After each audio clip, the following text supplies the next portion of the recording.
जी viewers, सो जीअं त मूं तव्हांखे चयो त क्लासरूम खां ॿाहिरि हली करे बि ॾिसूं था त छा माहौल आहे। सो ख़ासि तौर ते असांखे हिकु टीचर मिली वई ऐं मूं सोचियो त उन्हनि सां असांखे ज़रूरु ॻाल्हाइणु खपे, छो त क्लाइमेट हिन महिल असांजो सभ खां वॾो चैलेंज आहे। ऐं हिन महिल मां गर्मी जी हालत बि ॾिसो पिया, इन जो बि रीज़न आहे त असां पंहिंजे क्लाइमेट खे महफ़ूज़ करण जे लाइ ऐं पंहिंजे क्लाइमेट खे बहितर करण जे लाइ हिन महिल ताईं सीरियस कोन थिया आहियूं। सो उन हवाले सां असां चाहींदासीं त हिकु मान वारी शख़्सियत सां असां ॻाल्हायूं। सो असां सां गॾु मौजूदु आहे डॉक्टर हिना शहनाज़ साहिबा, जेका एनवायरमेंटल साइंसिस पढ़ाईंदी आहे ऐं इन डिपार्टमेंट जी हेड भी आहे। अस्सलाम वालेकुम, कैसे मिजाज हैं आपके? ठीक ठाक है। तो अपने डिपार्टमेंट के हवाले से कुछ बताइएगा कि एनवायरमेंटल साइंसेज में आप क्या क्या पढ़ाती हैं? एनवायरमेंटल साइंसेज में हम 3 प्रोग्राम्स रन कर रहे हैं अभी। हमारे BS है, MS है और PhD है। Under the umbrella of environmental sciences department हम फूड साइंस एंड टेक्नोलॉजी भी रन कर रहे हैं। इसका प्रोग्राम हमने जो है वो पास कराया था अभी थोड़े दिन पहले। हमारी जो स्टेचुअरी बॉडीज़ हैं और क्लाइमेट चेंज का जो प्रोग्राम है वो भी रन हो रहा है। ओके, तो इस वक्त अगर क्लाइमेट की बात करें तो क्या चैलेंजेस हमें सबसे ज़्यादा चैलेंज एक्सट्रीम वेदर का है। और एक्सट्रीम वेदर की वजह यही है कि हम अपने लाइफ स्टाइल को तो मॉडर्न कर रहे हैं, लेकिन हम जो हमारी नेचर है हम उसको डिस्टर्ब कर रहे हैं। कैसे कर रहे हैं? आप बहुत सारी गाड़ियाँ चला रहे हैं, ठीक है, आपने कार्बन का जो लेवल है वो बढ़ा दिया, ट्री प्लांटेशन आप कर नहीं रहे, खत्म कर आप वर्टिकल जो है वो लाइफ स्टाइल की तरफ जा रहे हैं, प्लांट्स आप काट रहे हैं, अर्बनाइजेशन हो रही है। अर्बनाइजेशन बेशक आप करें, कोई नहीं कह रहा कि आप मॉडर्न लाइफ स्टाइल की तरफ ना जाएं, आप जो हैं वो शहरों को मॉडर्न ना करें, लेकिन साथ के साथ आप नेचर को डिस्टर्ब ना करें। आप सिर्फ नेचर को डिस्टर्ब नहीं कर रहे, आप एक दरख्त नहीं काट रहे, आप एक माइक्रो ऑर्गेनिज्म तक को डिस्टर्ब कर रहे होते हैं, आप एक इंसेक्ट तक को की बायोडाइवर्सिटी को डिस्टर्ब कर रहे होते हैं जिस वक्त आप किसी दरख्त को काट। बिल्कुल, और साथ में नेचर में सिर्फ ये नहीं है कि कोई दरख्त है, दरख्त के ऊपर भी एक ज़िंदगी है। जैसे पंछी बैठते हैं, डिफरेंट हमें कलर्स नज़र आते हैं, डिफरेंट चीज़ें होती हैं। और दूसरी बात ये कि इस वक्त मैं देख रही हूँ कि गर्मी का जो दर्जा हरारत है वो दिन ब दिन बढ़ता जा रहा है। तो उसके हवाले से आया नौजवान कुछ कर रहे हैं? स्टूडेंट्स से यकीनन आपकी बातचीत स्टूडेंट्स भी कर रहे हैं, NGOs भी कर रही हैं, इसके अलावा नॉन गवर्नमेंट एजेंसीज़ हैं, बहुत सारे सोशल वर्कर्स हैं, बहुत सारे लड़के हैं जो लोकल लेवल के ऊपर काम कर रहे हैं। इवन मेरे पास 2 साल पहले मैंने 250 प्लांट्स जो है ना वो छोटे छोटे प्लांट्स मैंने घर में ग्रो किए थे। ज़बरदस्त। तो 14 अगस्त को प्लांटेशन की ड्राइव एक लड़का कर रहा था, मैंने वो पूरे 250 प्लांट्स उस बच्चे को दिए थे।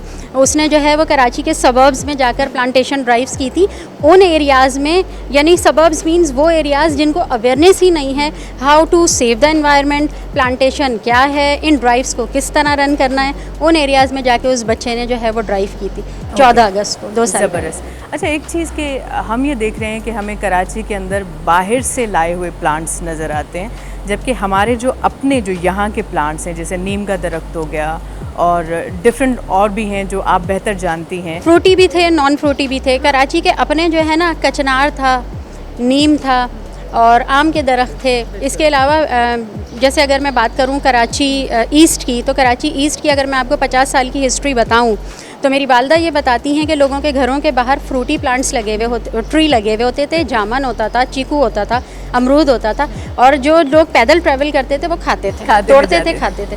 हमारा ना वो वाला जो नेचुरल लाइफ स्टाइल था हम उससे दूर चले गए। ट्रैफिक बढ़ा, आबादी बढ़ी, कराची का अपना एक क्या कहना चाहिए, एक अच्छा नेचुरल इंफ्रास्ट्रक्चर था, वो चीज़ डिस्टर्ब हुई। सही कहा। उसमें थोड़ा सा मैं ये सिर्फ गवर्नमेंट को जो है वो हम वो नहीं इल्ज़ाम नहीं लगा सकते, हमारी अपनी भी जो है ना, हम स्टेक होल्डर हैं, मैं स्टेक होल्डर हूँ, आप स्टेक होल्डर हैं, हमारी अपनी भी रिस्पॉन्सिबिलिटीज़ हैं कि एटलीस्ट मेरे घर के बाहर मैं खुद दरख्त लगाऊँ। जो अवेयरनेस है ना वो मैं दूँगा, मैं आम आदमी हूँ, मैं दूंगा वो अवेयरनेस। और मैं इस चीज़ से बहुत खुश हूँ कि मैंने ना स्कूल लेवल के ऊपर बहुत सारे लोगों को देखा कि वो इन्वायरमेंटल साइंसेस पढ़ा रहे हैं। सही, लेकिन आप गवर्नमेंट को बाहर नहीं कर सकते हैं। गवर्नमेंट को हम देखें, जब आप एक बिल्डिंग बनाते हैं तो आपको ये नज़र क्यों नहीं आता कि यहाँ प्लांट्स भी होने चाहिए, या आप एक इलाका बना रहे हैं वहाँ पे कोई हमें पार्क नज़र नहीं आता। देखें, हम ना बहुत सारी जो गवर्नमेंट की ऑर्गेनाइजेशंस हैं हमारे पास, उनकी भी एक्सपर्ट कमेटी की मेंबरशिप्स हैं। वहाँ पर होता ये है कि अप्रूवल तो होता है, लेकिन काम नहीं ठीक है। होता। और जो बिल्डर्स हैं वो बिल्डर्स जो हैं वो इसको इंडोर्स करके जाते हैं, वो कमिट करके जाते हैं कि वो प्लांटेशन भी करेंगे, सब कुछ करेंगे, लेकिन रियल वर्ल्ड में जब फिजिकल एनवायरनमेंट में आप जाते हैं तो बहुत सारी पॉलिसीज़ जो हैं वो इम्प्लीमेंट नहीं होती। उसमें आप सारा जो इल्ज़ाम है वो गवर्नमेंट को नहीं दे सकते, बहुत सारे स्टेक होल्डर्स होते हैं, वो अपनी रिस्पॉन्सिबिलिटीज़ पूरी नहीं कर रहे होते। बिल्कुल आपने सही कहा और बहुत शुक्रिया आपने ख़ास टाइम दिया। और मैं समझती हूँ कि क्लाइमेट पर बात करना वक्त की अशद ज़रूरत है और ये भी डेफिनेटली एजुकेशन के बिना नहीं हो सकता, तरबियत के बिना नहीं हो सकता। तो आप लाजिम है कि आप नौजवानों को तैयार कर रही हैं कि आगे उन्होंने क्या करना है और अपने एनवायरनमेंट को कैसे बचाना है। So thank you so much. ऐं व्यूअर्स, एनवायरनमेंट खे जेकॾहिं असां न बचाए सघियासीं त पोइ मां सम्झां थी ज़िंदगी ॾाढी मुश्किल थी वेंदी।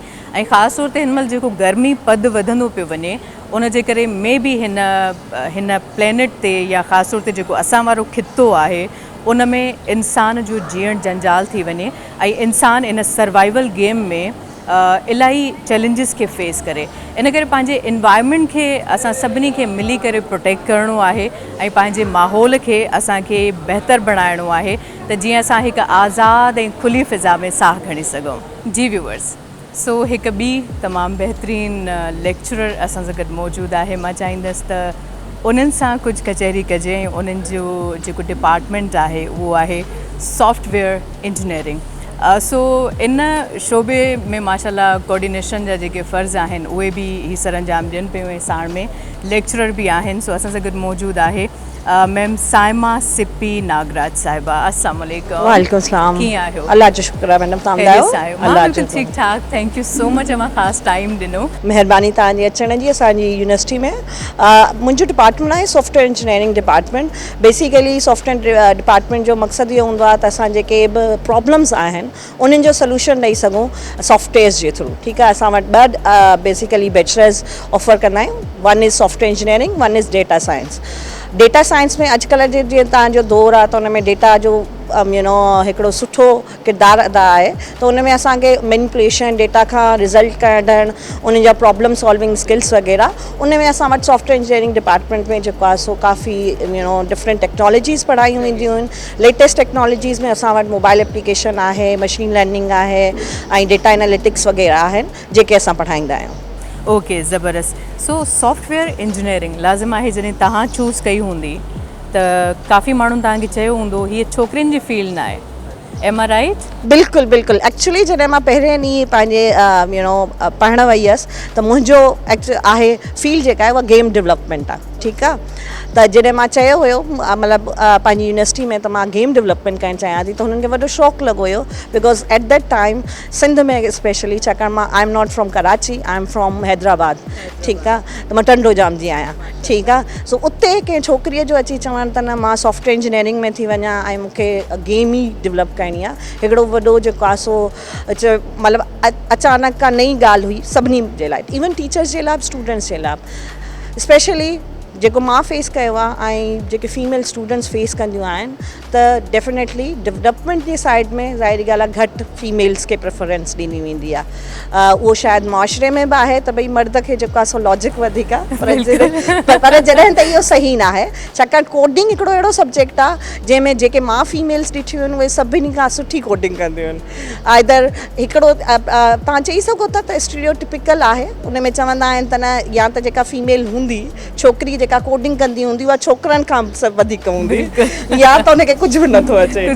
सो इहो स्टीरियोटिपिकल जेको आहे न उहो असां डेफिनेटली मां फेस कयो आहे ऐं जेके फीमेल्स पढ़ाईंदियूं आहिनि कोडिंग वग़ैरह उहे पे फेस कंदियूं आहिनि। चवंदा आहिनि त छोकिरनि जो जेको आहे सो मतिलबु आहे सब्जेक्ट, पर ईअं कोन्हे को, इट्स अबाउट लॉजिक ऐं तव्हां कीअं था पढ़ायो, उनखे कीअं परसीव था कयो।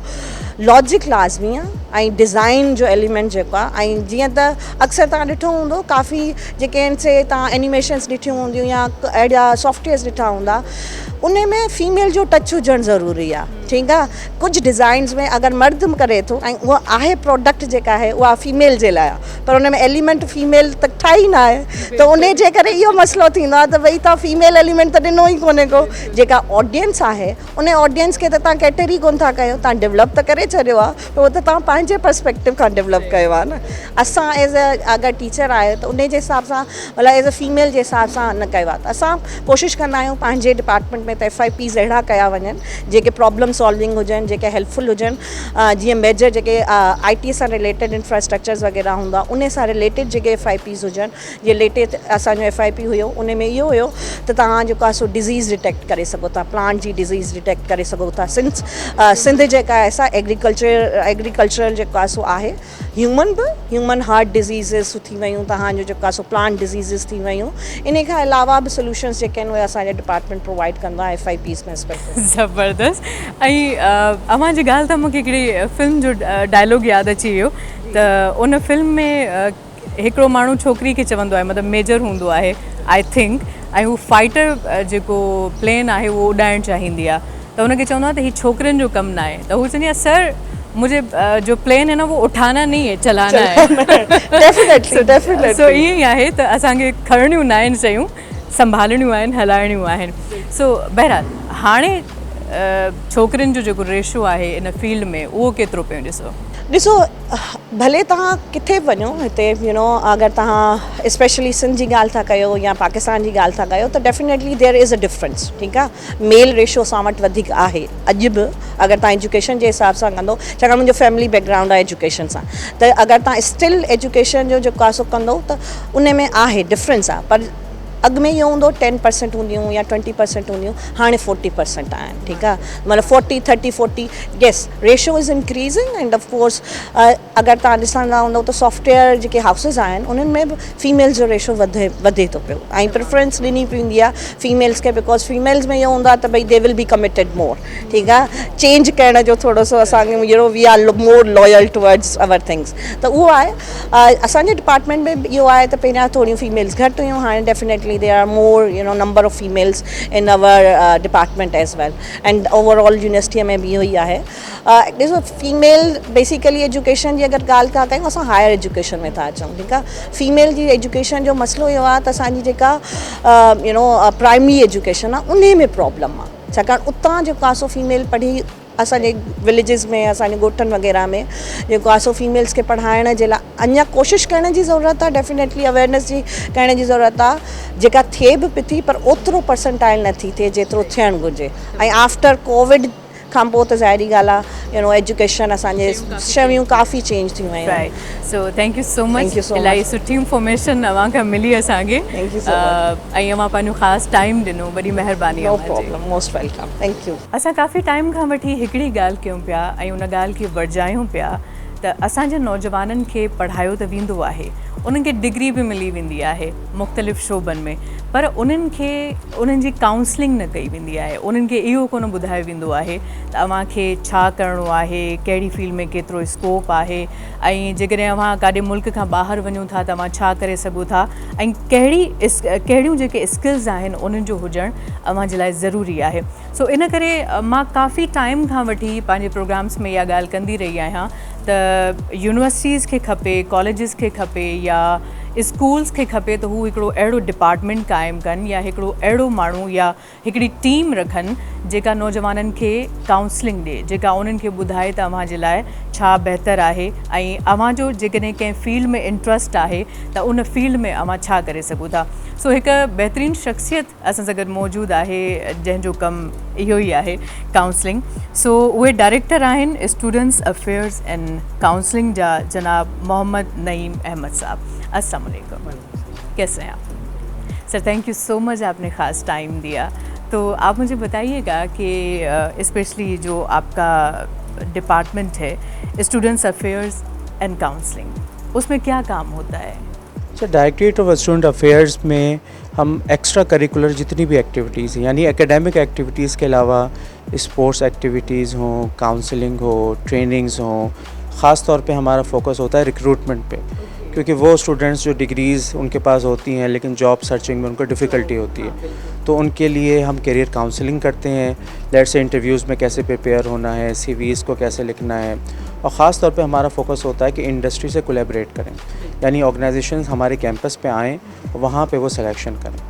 तो बहुत सारा स्कोप है, बहुत बड़ा स्कोप है जिसमें पर्सनैलिटी डेवलपमेंट है स्टूडेंट्स की, उनकी ग्रूमिंग है और उनकी लीडरशिप डेवलपमेंट भी. اچھا، ایک چیز جو میں کافی ٹائم سے سن رہی ہوں، شاید وہ غلط بھی ہو سکتی ہے، کہ ہمیں یہ بتایا جا رہا ہے کہ پاکستان کے اندر انڈسٹریز ختم ہوتی جا رہی ہیں. یہ بات درست ہے؟ اور اگر انڈسٹریز نہیں ہیں تو پھر یہ جو اتنے ہزاروں لاکھوں کروڑوں نوجوان ہیں ان کو اپرچونیٹیز کیا مل پائیں گی؟ کہ اب جو ہم آبزرو کرتے ہیں ایس ایم آئی یو میں اور ویسے بھی پاکستان میں کہ جو ینگسٹرز ہیں they are going for the not for the jobs but for their own businesses. تو جس میں انکیوبیشن سینٹرز جو ہماری یونیورسٹی میں بھی ہیں وہاں پہ اسٹوڈنٹ اپنا بزنس اسٹارٹ کرنے کو ترجیح دیتے ہیں. اس کے علاوہ ان کے پاس اپرچونیٹیز ہوتی ہیں کہ وہ فری لانس کام کریں, وہ کنسلٹنٹ بنیں, وہ ریموٹ جابس کریں. تو اب اسٹوڈنٹس کے پاس یہ اپرچونیٹیز ہیں کہ وہ پاکستان میں بیٹھ کر کسی اور کنٹری میں بھی ریموٹ جاب کر سکتے ہیں. چلیں یہ بڑی زبردست بات ہے, لیکن اگین وہی والی بات, پاکستان میں انڈسٹریز کی کیا صورتحال ہے؟ جی ہاں, اکنامکلی ظاہر ہے ایشوز تو ہیں, لیکن واٹ آئی ہیو آبزرو کہ ہمارے جو ینگسٹرز ہیں وہ بہت پر امید ہیں. ہاں, اکثر میری اسٹوڈنٹس سے چونکہ ظاہر ہے میرا کام ہی یہی ہے, تو دن میں کئی مرتبہ میل اسٹوڈنٹس ہوں یا فیمیل ہوں, وہ ڈگری اسٹارٹ کر رہے ہوں یا بالکل اینڈ پہ ہوں, so they have this willingness to do something, چاہے وہ بزنس ہو, چاہے وہ اسکالرشپس ہوں, چاہے وہ کوئی سوشل ورک ہو. تو اسٹوڈنٹ میں ایک امید مجھے بہت کلیئرلی نظر آتی ہے, جو کہ ظاہر ہے ہمارے اس ادارے کے لیے بھی, اس قوم کے لیے بہت بہتر چیز ہے. بالکل آپ نے صحیح کہا, کیونکہ بیچ میں جب میں ذاتی طور پر چیزوں کو آبزرو کر رہی تھی تو مجھے بہت زیادہ مایوسی دکھی نوجوانوں کے اندر کہ ہم کچھ نہیں کر سکتے, ہمارے ہاں جابس نہیں ہیں, ہمارے ہاں مارکیٹ نہیں ہے. لیکن آفٹر کووڈ یہ ساری چیزیں چینج ہو گئیں, کیونکہ نوجوانوں کو یہ ریئلائز ہوا کہ ہم ایک سرکاری نوکری کے علاوہ بھی کچھ کر سکتے ہیں. تو پھر وہ آن لائن کا جو سلسلہ شروع ہوا, اس پہ میں سمجھتی ہوں کہ نوجوان بہت آگے آئے, اور کافی نوجوان اب جو ہے وہ ڈفرینٹ کنٹریز کے ساتھ کام کر رہے ہیں, ڈفرینٹ کنٹریز کے لیے کام کر رہے ہیں. تو یہ بڑی میں سمجھتی ہوں کہ ایک بہت بڑی چینج آئی آفٹر کووڈ. جی ہاں, میں سمجھتا ہوں اس میں ہمارے جو انسٹیٹیوشنس ہیں, یونیورسٹیز ہیں, ان کا رول اور امپورٹنٹ ہوتا ہے کہ اب ہم کیا اپنے اسٹوڈنٹس کو وہ فری لانسنگ, وہ ریموٹ جاب کے لیے ٹرین بھی کر رہے ہیں یا نہیں کر رہے. ابھی جسٹ لاسٹ ویک ہمارا ایک سیشن ہوا تھا جو فری لانسنگ پہ تھا, اور اس میں ہم نے آبزرو کیا کہ اسٹوڈنٹ بہت زیادہ انرجیٹک اور بہت زیادہ موٹیویٹڈ تھے. بہت خوب. یعنی اسٹوڈنٹ یہ چیزیں سیکھنا چاہ رہے ہیں کہ وہ کس طرح فری لانس کام کریں یا کس طرح ریموٹ جابس کو بہتر اویل کریں. اوکے, زبردست, تھینک یو سو مچ, آپ نے خاص ٹائم دیا, اور مجھے بہت اچھا لگا کہ اس یونیورسٹی کے اندر نوجوانوں کو اس طریقے سے بھی سمجھایا جاتا ہے اور انہیں بتایا جاتا ہے کہ وہ آگے جا کے کیا کر سکتے ہیں. تو یہ بڑی ایک زبردست بات ہے. ورنہ عموماً پہلے تو بہت شکریہ آپ کا کہ آپ نے خاص ٹائم دیا. سو ویورز, عموماً مطلب یہ थींदो हुयो त काफ़ी, छो त मां बि लाज़िमा यूनिवर्सिटी जो दौर ॾिठो आहे, ऐं उन दौर में जेकॾहिं मां 2014 जी या 15 जी ॻाल्हि कयां या 13 जी ॻाल्हि कयां त उन में इहा कन्फ्यूजन नौजवाननि जे अंदरि हमेशह हूंदी हुई त हाणे असां हिन सब्जेक्ट में पढ़ूं त सही पिया, हिन डिपार्टमेंट में आहियूं त सही, पर अॻिते छा थींदो.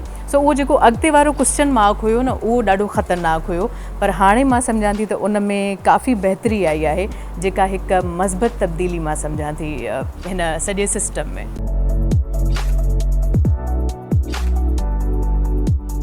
जी व्यूवर्स, सो अॼु असां मौजूदु आहियूं सिंध मदरसतुल इस्लाम यूनिवर्सिटी में, ऐं हिनमहिल ताईं खोड़ शख़्सियतुनि सां अमां जी मुलाक़ात मां कराए चुकी आहियां, ऐं तमामु बहितरीन जिन में लेक्चरर्स बि शामिलु हुया, प्रोफेसर बि शामिलु हुया.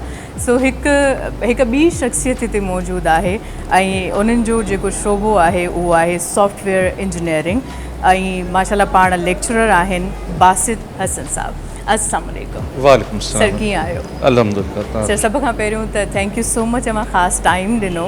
सो पंहिंजे शोबे जे मुतालिक़ कुझु ॿुधाइजो त हिन दौर में कहिड़ी तब्दीली आई आहे? असांजे सॉफ्टवेयर इंजीनियरिंग में तव्हां ॾिसो त IT में सॉफ्टवेयर इंजीनियरिंग ॾाढी घणी कंट्रीब्यूशन आहे. सॉफ्टवेयर हाउसिस खुलनि था पिया, हिन में सॉफ्टवेयर प्रोजेक्ट्स अचनि था पिया, अमेरिका खां बि ईंदा आहिनि, इंग्लैंड खां बि ईंदा आहिनि, बाक़ी सॼी दुनिया खे ईंदा आहिनि. ऐं तरक़ी असां वटि इन करे बि थी थिए जो असां वटि लेबर जेका आहे सा उहा यानी उन कॉस्ट काफ़ी घटि थी थिए, ऐं ॿाहिरि जेके आहिनि से खोड़ कॉस्ट वधी थी वञे. इन करे प्रोजेक्ट्स जेके आहिनि से पाकिस्तान में आउटसोर्स कंदा आहिनि. त जीअं जेका आहे से हिते जेके स्टूडेंट्स आहिनि जेके ग्रेजुएट कनि था पिया, उहे हितां खां वेही करे जेका ॿाहिरिनि मुल्कनि जा प्रोजेक्ट्स बि कनि ऐं हिते वेही करे अर्निंग बि कनि. ऐं तंहिंखां सवाइ जेका आहे असां इहो त फॉर्मल सेक्टर थी वियो. इनफॉर्मल में वरी फ्रीलांसिंग बि कंदा आहिनि खोड़ स्टूडेंट्स, असां वटि खोड़ स्टूडेंट्स अहिड़ा बि आहिनि जेके पढ़नि बि था ऐं फ्रीलांसिंग बि कंदा आहिनि ऐं पंहिंजी एजुकेशन जी फ़ी वग़ैरह बि जेके आहिनि उन में जनरेट कंदा आहिनि, प्रोफाइल बि ठाहींदा आहिनि ऐं उन खां पोइ अॻिते करियर बि बिल्ड कंदा आहिनि. सही, तमामु ज़बरदस्त. ऐं सॉफ्टवेयर इंजीनियरिंग यकीनन हिकिड़ी बहितरीनु फील्ड आहे ऐं हिन दौर में मां सम्झां थी त दौर जी हिकिड़ी वॾी रिक्वायरमेंट बि आहे.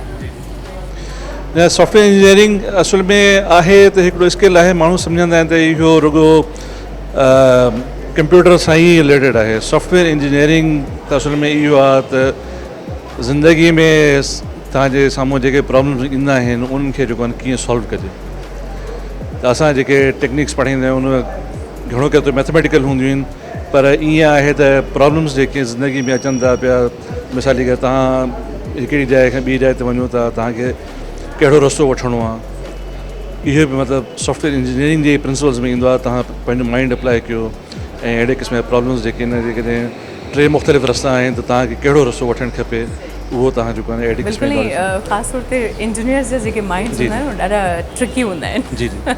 सो बहरहाल thank you so much, Most तव्हां ख़ासि टाइम ॾिनो Thank you. ऐं इन शोबे जे हवाले सां तव्हांजी कुझु मालूमात असां सां शेयर कई. Thank U. तव्हांजी वरी महिरबानी. जी व्यूवर्स, हिकु ॿियो लेक्चरर असां सां गॾु मौजूदु आहे, उन्हनि सां कुझु कचहरी कंदासीं. उन्हनि जी जेका फील्ड आहे उहा आहे AI, आर्टिफिशियल इंटेलिजेंस. ऐं मां सम्झां थी त आर्टिफिशियल इंटेलिजेंस जो हिन महिल तमामु घणो स्कोप आहे ऐं काफ़ी माहिरनि जो चवणु आहे त ईंदड़ वक़्त में इंसान खां वधीक पावरफुल जेका शइ असांजे साम्हूं ईंदी उहा आर्टिफिशियल इंटेलिजेंस जे थ्रू ईंदी ऐं उहा जेका चेंज आहे उहा तमामु वॾे पैमाने ते ईंदी. सो उन हवाले सां असां कचहरी कंदासीं सैयद मोहम्मद हसन ज़ैदी साहब सां. अस्सलाम वालेकुम. वालेकुम अस्सलाम. कैसे हैं आप? अल्हम्दुलिल्लाह. आप सुनाएं. Sir thank you so much, आपने ख़ास टाइम दिया और मैंने अभी सिंधी ज़ुबान में कहा कि AI आने वाले वक्त में इंसान के लिए बहुत बड़ा चैलेंज है, ऐसा है या नहीं है? मैडम चैलेंज तो एज सच नहीं है. मैं इसको इस फॉर्म में लेके आऊँगा कि बेसिकली ये हेल्प कर रहा है ह्यूमंस की एक्टिविटीज़ को इजी करने में, और इसको यूटिलाइज़ करना इस वक्त पूरा वर्ल्ड इसको यूटिलाइज़ कर रहा है, और उससे जो बेनिफिट हो रहा है वो एज सच ह्यूमन का ही हो रहा है. मोस्ट ऑफ द टाइम हमारे यूज़र्स के यहाँ कुछ इस तरह के इश्यूज़ क्रिएट हुए हैं कि AI बहुत सही जॉब्स को वाइंड अप कर रहा है, बट इस तरह नहीं है.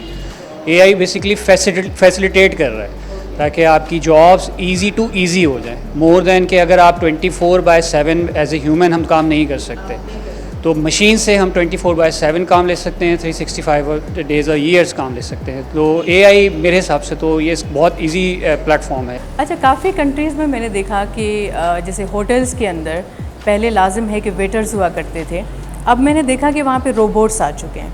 इवन ऑपरेशन थिएटर के अंदर भी रोबोट्स का काम लाजिम है. तो आपको नहीं लगता कि ये अगर रोबोट्स आ रहे हैं तो फिर इंसान की जो जॉब अपॉर्चुनिटीज़ हैं वो थोड़ी कम हो जाएंगी? अच्छा, बेसिकली कम इस सच में सेंस में तो हो रही है कि हमारे पास ह्यूमन पावर रिड्यूस हो रही है, बट बेसिकली जो रिसर्च एंड डेवलपमेंट पार्ट है वो एज सच ह्यूमन नहीं परफॉर्म करके देना है. एट दी एंड ह्यूमन ने ही मॉनिटर करना है एक्टिविटीज़ को. अगर कोई एक रोबोट ऑपरेशन परफॉर्म करके देता है तो एट दी एंड डॉक्टर ने उसको वाइंड अप करना है और कंटिन्यू उसको चेक पोजीशन के अंदर रखना है कि ये ऑपरेशन सक्सेसफुली इम्प्लीमेंट हुआ नहीं हुआ.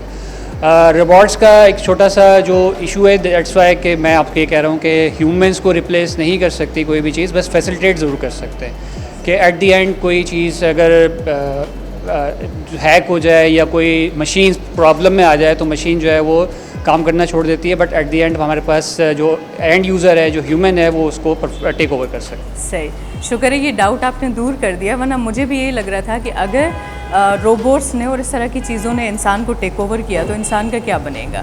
तो मैं बड़ा इस तशवीश में थी कि कहीं ऐसा ना हो कि इंसान बेचारा जो है ना वो परेशान हो जाए और सारा जो निज़ाम है वो रोबोट संभाल लें.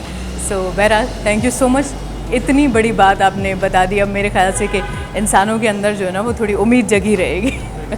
थैंक यू सो मच, आपने ख़ास टाइम दिया.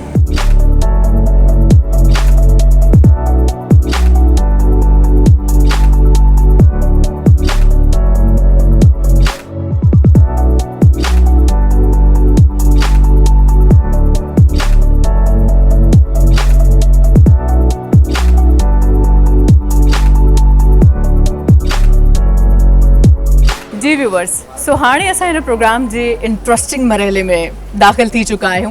जॾहिं बि इलेक्शन थींदी आहे त सभ खां वधीक इंतज़ारु हूंदो आहे त नतीजो छा निकितो आहे. रिज़ल्ट्स जे बारे में हर कोई जेको आहे उहो हिकु बेचैनी जी कैफ़ियत में हूंदो आहे.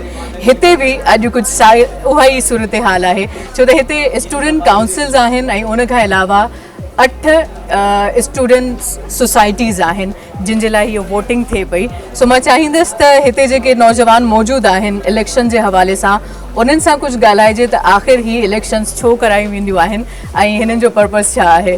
अस्सलाम वालेकुम. वालेकुम सलाम. कैसे हैं आप? अल्हम्दुलिल्लाह. तो क्या सूरत हाल है? सूरत हाल माशाल्लाह ज़बरदस्त हले वई ऐं इलेक्शन जीअं तव्हांखे ख़बर आहे कंहिं जे लाइ थिया वेंदा आहिनि त का हिकिड़ी मतिलबु ओथ हुजे जेकी पंहिंजे सभिनी मामलनि खे संभाले सघे ऐं पंहिंजी यूनिवर्सिटीज़ जे हिसाब सां पंहिंजे सभिनी मामलनि जे हिसाब सां जीअं हू मामिलो करे ऐं जीअं हू माना उन हिसाब सां हलंदी ईंदी आहे त उन हिसाब सां उहो वर्क कमु करे सघे. जेके न्यू स्टूडेंट्स ईंदा आहिनि उन्हनि खे हेल्प करे सघे हर शइ जे बारे में. इन करे तव्हांखे ख़बर आहे इलेक्शन्स थींदा रहंदा आहिनि. माशाल्लाह अल्हम्दुलिल्लाह ज़बरदस्त मुक़ाबिलो थी रहियो आहे हिते. बिल्कुलु. ऐं मूंखे नज़र अचे पियो बिल्कुलु त हिते जेको ॻणप जो सिलसिलो जारी आहे त बहरहाल लेट्स सी केरु विनर आहे. ऐं हेठि बि जॾहिं मां आयसि पे हिन हॉल में त नौजवाननि जो बाक़ाइदा ईअं नारा लॻनि पिया, जोशो खरोश. ऐं मूंखे पॉलिटिक्स मतिलबु जीअं हूंदो आहे न त इलेक्शन थींदी आहे सो ॼण उहा ई सूरत हाल मूंखे नज़र अचे. बिल्कुलु बिल्कुलु. Thank you so much time ॾिनो. जी व्यूअर्स, गहमा गहमी जारी आहे ऐं हिते काफ़ी ॿिया बि स्टूडेंट्स मौजूदु आहिनि. मां चाहींदसि कुझु हिन इलेक्शन जे हवाले सां उन्हनि सां बि कचहरी कजे. इलेक्शन हले पई, छा सूरत हाल आहे? सुठी आहे की 2 दोस्त जीतिया आहिनि, 2 दोस्त हारी विया आहिनि. हाणे ख़ुशि थिया या सैड थिया ख़बर ई कोन्ह थी पए. मुंहिंजे ख़्याल में त खटण वारनि जे लाइ ख़ुशि थियनि ऐं जेके हाराइजी विया आहिनि उन्हनि जे लाइ बेस्ट विशिस. बिल्कुलु नेक्स्ट टाइम लाज़िम आहे. हर इंसान खे लाइफ में चांस मिलंदो आहे ऐं शिकस्त ऐं कामयाबी ॿई गॾोगॾु हलंदियूं आहिनि. सो हिते 8 सोसाइटीज़ आहिनि राइट. ऐं उन्हनि सोसाइटीज़ जे मुतालिक़ कुझु ॿुधाए सघो थियूं त उहे कहिड़ा कहिड़ा? मां वैसे सपोर्ट साइंस ऐं आर्ट खे कयां पई. साइंस में मुंहिंजा 2 दोस्त आहिनि. साइंस में हीअ आहे छा मतिलबु मां कंप्यूटर साइंस जी स्टूडेंट आहियां ऐं कंप्यूटर साइंस में IT वग़ैरह साइंस वग़ैरह सेशन वग़ैरह थींदा आहिनि त हू साइंस सोसाइटी हिन हिसाब खां सुठी आहे. आर्ट सोसाइटी में हीअ आहे छा फन वग़ैरह हूंदो आहे. हिन वजह सां इंजॉयमेंट थोरी फन बि हुजणु खपे न हिन वजह सां. माशाल्लाह तमामु ज़बरदस्त ऐं सुठी ॻाल्हि आहे. हिक ॿिए खे सपोर्ट कयो छो त ही यूथ ई आहे, अमां ई आहियो जेके मुल्क खे अॻिते खणी हलंदा. ऐं हितां खां मे बि को पार्लियामेंट में वञे, मे बि को पॉलिटिशियन ठहे. So thank you so much अमां ख़ासि टाइम ॾिनो. जी व्यूअर्स, हिन महिल असां मौजूदु आहियूं सिंध मदरसतुल इस्लाम यूनिवर्सिटी जे जिना म्यूज़ियम में. ऐं हिन म्यूज़ियम में मूंखे काफ़ी शयूं नज़र अचनि पियूं जेके मां सम्झां थी के सर्टिफिकेट्स आहिनि ऐं काफ़ी असांजा जेके हीरोज़ रहिया आहिनि उन्हनि जूं तस्वीरूं आहिनि ऐं काफ़ी ओल्ड स्टफ मूंखे हिते नज़र आयो. कुझु एंटीक शयूं हिते नज़र आयूं. सो ख़ासि तौर ते जॾहिं मुंहिंजी हिन वॉल ते नज़र पई त मूंखे मतिलबु हिकिड़ो जेको मूं अंदाज़ो लॻायो उहो इहो लॻायो त हिन में यकीनन क़ाइदे आज़म मोहम्मद अली जिन्ना जे हवाले सां कुझु डिटेल्स असांखे मिली वेंदियूं ऐं मुमकिन आहे त उहे डिटेल्स आम माण्हुनि खे ख़बर न हुजनि छो त लाज़िम आहे असांखे निसाब में किताबनि में जेको पढ़ायो वेंदो आहे उहो हिकिड़ो सरसरी हवालो हूंदो आहे. पर घणियूं शयूं अहिड़ियूं आहिनि जेके अञा ताईं असां आम आवाम खे नाहिनि ख़बर. त मां चाहींदसि इन हवाले सां वधीक असां कचहरी कयूं जनाब साजिद अली लाशारी साहब सां जेके डिप्टी रजिस्ट्रार आहिनि हितां जा. सो अस्सलाम वालेकुम, कीअं आहियो sir? Thank you so much अमां ख़ासि टाइम ॾिनो. सो मूं हिन वॉल जी सभ खां पहिरियों ॻाल्हि कई. कुझु हिन जे हवाले सां ॿुधाइणु चाहींदो त हीअ छा आहे सभु कुझु? हीउ इदारो 1885 में ठहियो ऐं 1887 में पहिरीं मरतबा क़ाइद आज़म मोहम्मद अली जिन्ना साहिब हिते एडमिशन वरिती. छो त असां वटि हिकिड़ी पॉलिसी हुई त केरु बि माण्हू अगरि एब्सेंट रहे थो महीने खां वधीक त हुनजो नालो असां ख़ारिज करे छॾींदासीं. त इन करे क़ाइद आज़म मोहम्मद अली जिन्ना साहिब असां वटि 3 मरतबा एडमिशन वरिती. तव्हां जॾहिं हिते तव्हां ॾिसंदो न त हीउ ओरिजिनल रजिस्टर आहे जेको एनरोलमेंट रजिस्टर्ड आहे ऐं इन जूं स्कैंड कॉपियूं असां हिते लॻारायूं आहिनि. ठीकु आहे. हीअ पहिरीं आहे. हिते ई तव्हां रिबिन जे मथां नालो पढ़ंदो न त मोहम्मद अली जिन्ना भाई कराची ऐं हिननि जी एज हिते मतिलबु डेट ऑफ बर्थ न आहे लिखियलु, सिर्फ़ु क़द जे अंदाज़े मुताबिक़ हिननि जी 14 साल उमिरि लिखियलु आहे। हुननि जी बाए जेका आहे हुननि जी कास्ट हुई खोजा हुई ऐं गुजराती हुननि पढ़ी हुई, पेइंग हुआ ऐं प्लस में स्टैंडर्ड 1 में असां वटि एडमिशन वरिती। उन वक़्त में स्टैंडर्ड 1 जेको हूंदो उहो 4 जमातनि खां पोइ हिते एडमिशन थींदो, मतिलबु 5 जमात में। असां वटि कुझु अर्सो पढ़ियो, पोइ वरी उहे हितां छॾे विया, लेफ्ट फॉर बॉम्बे। हाणे बॉम्बे में हुननि जी फुफी हुते रहंदी हुई, उन्हनि सां हुननि जी ॾाढी कुर्बत हूंदी हुई। जॾहिं हू बॉम्बे वञे पई त हुननि जो जीअं नंढो ॿारु हूंदो आहे त हिकिड़ो थींदो आहे ऐं पंहिंजनि सां कुर्बत आहे त हुन सां गॾु वञा, ज़िद करे हलियो विया, उहे हलिया विया। पोइ ज़ाहिरी ॻाल्हि आहे नंढो ॿारु आहे त वरी पोइ फैमिली यादि आई, वरी उन्हनि खे फील थियो त मूंखे वापसि अचणु खपे, त पोइ वरी हुतां वापसि मोटी आया। छो त असां वटां महीनू एब्सेंट रहिया त असां हुनजो नालो कटे छॾियोसीं। ॿीहर जॾहिं मां आया त वरी ॿीहर हुननि जी एडमिशन ठही। हुते ॾिसो त मोहम्मद अली जिन्ना हिते लिखियलु आहे कराची। हिकिड़ी ॿी शइ आहे उहो वरी अॻिते आहे, तव्हांखे हिकिड़ी ॿी शइ इंपॉर्टेंट आहे जेका असां वटि अमूमन चयो वेंदो आहे त झिरक में पैदा थिया, त उहा शइ बि हिते थोरो तव्हां ॾिसंदो त हाईलाइटेड अथव।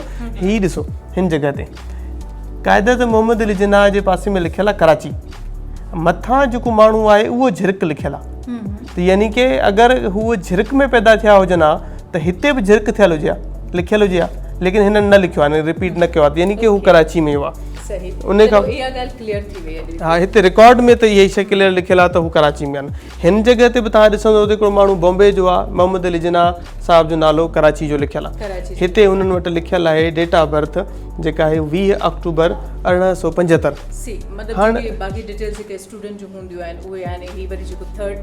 थर्ड टाइम एडमिशन वरिती। हिकिड़ी शइ ॿी हिन में इंपॉर्टेंट आहे, तव्हां ॾिसंदो त हिननि जी डेट ऑफ बर्थ लिखियलु आहे 20 अक्टूबर 1875, जॾहिं त ऑफिशियल डेट ऑफ बर्थ जेका पाकिस्तान में मल्हाई वेंदी आहे उहा आहे 25 डिसंबर 1876। त हाणे इन में कन्फ्यूजन छो आहे? इन जी जेको हिकिड़ो अंदाज़ो आहे प्लस में जेको आहे उहा इहा आहे त जॾहिं भई मोहम्मद अली जिन्ना साहिबु विया बॉम्बे में पंहिंजी फुफी सां गॾु, उते हुननि एडमिशन वरिती चर्च अंजुमन इस्लाम में। अंजुमन इस्लाम जो बि हीअ रीसेंट फोटोग्राफ आहे, त उते हुननि एडमिशन वरिती। जॾहिं वापसी मोटी आया त हू सर्टिफिकेट वठी आया ऐं जे उन सर्टिफिकेट में हुननि जी डेट ऑफ बर्थ 20 अक्टूबर लिखियलु हुई। ऐं छो त 25 डिसंबर इन करे कंदा आहियूं छो त हुन वटि फॉर्मल को बि तरीक़ेकार न हुयो त तव्हां को रिकॉर्ड मेंटेन कंदा हुजो हिकिड़ो प्रॉपर, जीअं असां वटि हीअं सिस्टम आहे त को सर्टिफिकेट या कुझु, जंहिंमें हू आया सर्टिफिकेट उहो हिन में लिखियो वियो। पर जंहिंमें हू क़ाइदे आज़म मोहम्मद अली जिन्ना ठहिया पाण हितां बरे सगीर जा, त हुननि एस्ट्रोलॉजर खां हुननि हॉरोस्कोप ठाराइणो हुयो पंहिंजो। त एस्ट्रोलॉजर हुननि खे चयो त तव्हां पंहिंजी डेट ऑफ बर्थ ॿुधायो, त मोहम्मद अली जिन्ना साहिबु पाण पंहिंजी डेट ऑफ बर्थ जेका आहे उहा 25 डिसंबर लिखाई। इन करे हू ऑफिशियल कंसीडर कई वेंदी आहे छो त हुननि जी पंहिंजी असेशन आहे। ही थर्ड टाइम उहो डिफरेंट आहे। अच्छा, सो ही आहे Quaid-e Azam education in SMJ, SMI Sindh Madressatul Islam. ही उहे किताब आहिनि जेके उन टाइम ते पढ़ाया वेंदा हुया, ऐं जंहिंमें रोम आहे, इस्लाम एंड द अरब्स आहे, इंग्लिश आहे, पास्ट एंड प्रेज़ेंट आहे, शेक्सपियर्स लेक्सिकन आहे। सही, तमामु सुठी ॻाल्हि। अच्छा, हिन पासे जे बि जिन्ना साहिब जो ही हिते हिन जी 4th टाइम एडमिशन अथव। सिंध मदरसा 4th टाइम हिते न वरिती अथनि, उहो ई रजिस्टर्ड आहे। पोइ ही जंहिंमें असां वटि या त हू असां ॾे कोन आया या असां हुननि खे एडमिशन कान ॾिनी, ख़बर न आहे। लेकिन हुननि चर्च मिशन स्कूल आहे हिते तक़रीबन 1.5 किलोमीटर अॻिते आहे, डाउ यूनिवर्सिटी जे पासे में, रीसेंट फोटोग्राफ आहे, उते हुननि एडमिशन वरिती, हुननि जो रजिस्टर्ड आहे। ही पिक्चर इंपॉर्टेंट आहे, जॾहिं सिंध मदरसतुल इस्लाम पहिरीं स्कूल हुया, पोइ वरी हू कॉलेज थिया। कॉलेज हू पाण ई हिन खे एलिवेट करण आया। इहो 1943 जी फोटोग्राफ आहे, 21 जून। ही सभिनी जा जेके बि उन टाइम जा ल्यूमिनरीज़ हुआ, वॾा हाई प्रोफाइल माण्हू हुआ, उन सभिनी जा नाला डेटा डिटेल वाइज़ लिखियलु आहे। ही मां सम्झां थी त इंतिहाई इंपॉर्टेंट आहे हिन ते डिस्कशन करणु, जेको आहे कायदे आज़म लास्ट विल। ही लास्ट विल आहे। लास्ट विल जो पैरा 12 आहे।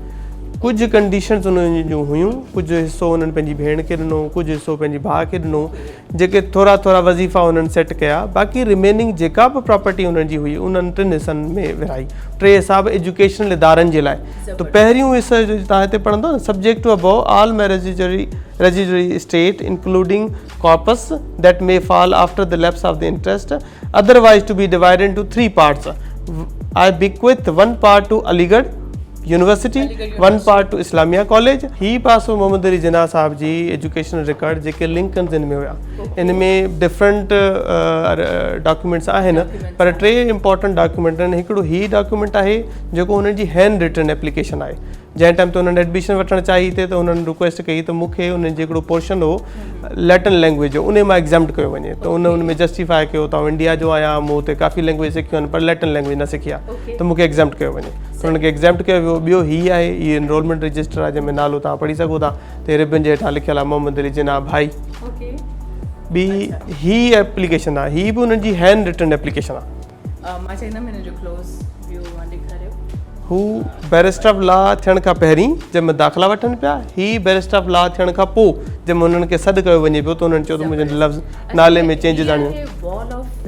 ही वॉल ऑफ फेम आहे, हिननि में फोटोग्राफ तस्वीर उन्हनि माण्हुनि जूं आहिनि या त उहे माण्हू असां सां एसोसिएटेड रहिया आहिनि एज़ अ प्रिंसिपल, तव्हां हिननि में गोरनि जा फोटोग्राफ बि ॾिसंदो, या वरी हू पाकिस्तान मूवमेंट में इन्वॉल्व रहिया आहिनि, पाकिस्तान मूवमेंट पाकिस्तान जी आज़ादी में उन्हनि जो वॾो किरदारु आहे, कंट्रीब्यूशन आहे। ॿिया एजुकेशनल जेके कंट्रीब्यूशन हुयूं, जीअं अलामा आहे काज़ी आहे जिन जूं वॾियूं ख़िदमात आहिनि, स्पोर्ट्समैन आहिनि, ॿिया बि काफ़ी आहिनि, ज्यूरिस्ट आहिनि, तमामु वॾा लिस्ट में मौजूदु आहिनि। ओके, अच्छा हिन पासे ते कुझु मूंखे क़दीम शयूं नज़र अचनि पियूं जिन में कुझु लिबास आहे, मुख़्तलिफ़ किताब आहिनि, ही हिकिड़ो घड़ियाल नज़र अचे पियो, कुझु हिननि जे मुतालिक़ ही सेक्शन आहे founder of this Sindh Madressatul Islam school, जेको हिननि जो बानी हो हसन अली अफंदी, ही उन्हनि जो कॉर्नर आहे, असां उन्हनि जो रखियूं आहिनि। हुननि खे 3 सनदूं मिलियूं हुयूं, 2 सनदूं हुनखे तुर्की मां मिलियूं हुयूं, हिकिड़ी ॿी अफंदी, जेको अफंदी चवंदा आहियूं एक्चुअली टाइटल आहे तुर्किश लैंग्वेज जो न, उन्हनि खे मिलियो, बि हुतां ई मिली हुई। 3 हुननि खे टाइटल मिलियो ख़ान बहादुर जो, उहो हिननि खे अंग्रेज़नि ॾिनो हुननि जी ख़िदमात जे लाइ, की हुननि हिते तालीमी इदारे लाइ, हीअ हुननि जूं पर्सनल ज़ाती बिलोंगिंग्स आहिनि जेके असां रखियूं आहिनि। ऐं ही जेको आहे ही सेक्शन जेको आहे असां, हा, कुझु ओल्ड स्टूडेंट जेके प्रोमिनेंट आहिनि, जंहिंमां काज़ी ख़ुदा बख़्श हुया, जेके पहिरियां मुस्लमान मेयर हुया, ऐं ॿियो जेको आहे अलामा उमर बिन मोहम्मद दाऊद पोटा जो पहिरियां सिंधी PhD हुया, त उन्हनि जो ई सेक्शन आहे, उहे बि असां वटि पढ़िया विया। अच्छा, हिते मूंखे काफ़ी ट्रॉफीज़ नज़र अचनि पियूं, कुझु शील्ड्स, डिफरेंट शयूं आहिनि, हिन मुतालिक़ कुझु ही मुख़्तलिफ़ औक़ात में असांजे स्टूडेंट्स जेके उन ज़माने में स्पोर्ट्स वग़ैरह कराची में थींदा हुआ या मुल्क में वेंदा हुआ, उतां हू खटिया त उन्हनि जो रिकॉर्ड आहे, माना ओके, ज़बरदस्त। अच्छा, हिते हिकिड़ी शइ मूंखे नज़र आई, ऐं हीअ आहे सिंध मदरसतुल इस्लाम यूनिवर्सिटी जो असल मॉडल, जंहिं मॉडल ते हीअ यूनिवर्सिटी ठहियलु आहे, ऐं हीअ मॉडल जेको आहे model of Sindh Madressatul Islam presented by the national museum of Pakistan Karachi, department of archaeology and museum.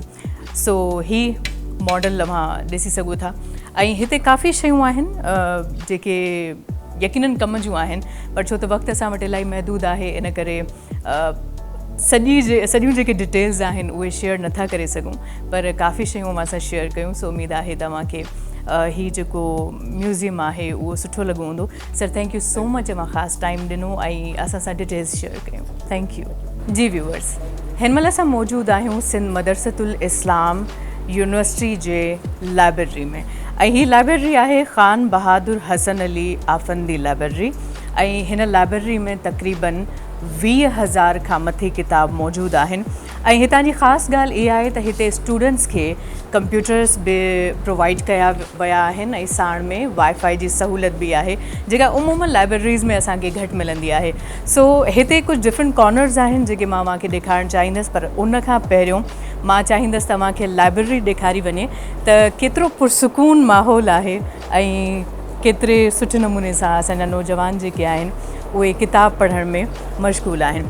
अच्छा, मां हितां जे इंतिज़ामिया खां हिकिड़ी ॻाल्हि पुछी त छा हिते सिर्फ़ु यूनिवर्सिटी जा स्टूडेंट्स ई पढ़ी सघनि था या ॿाहिरियां स्टूडेंट्स जेके पढ़णु चाहिनि उहे बि अची सघनि था। हिन लाइब्रेरी जे अंदरि 2 कॉर्नर्स आहिनि, हिकिड़ो आहे डॉक्टर हमीदा खोड़ो कॉर्नर, ऐं डॉक्टर हमीदा खोड़ो तमामु वॾो नालो आहे, ख़ासि तौर ते जेकॾहिं असां हिस्ट्री जी ॻाल्हि कयूं त तमामु वॾी हिस्टोरियन ही शख़्सियत रही आहे, ऐं उनखां पोइ जेको हिन पासे जो जेको कॉर्नर आहे उहो आहे ताज मोहम्मद सोराई साहब जो कॉर्नर, ऐं हिन कॉर्नर में तव्हांखे उन्हनि जा किताब मिलंदा, ऐं हिन कॉर्नर में जेके आहिनि उहे डॉक्टर हमीदा खोड़ो साहिबा जे न्याणी ही किताब हिन लाइब्रेरी खे डोनेट कया हुआ। सो इहा हिन लाइब्रेरी जी ख़ासि ॻाल्हि आहे, हिते बि तमामु कम जा ऐं अहम किताब मौजूदु आहिनि।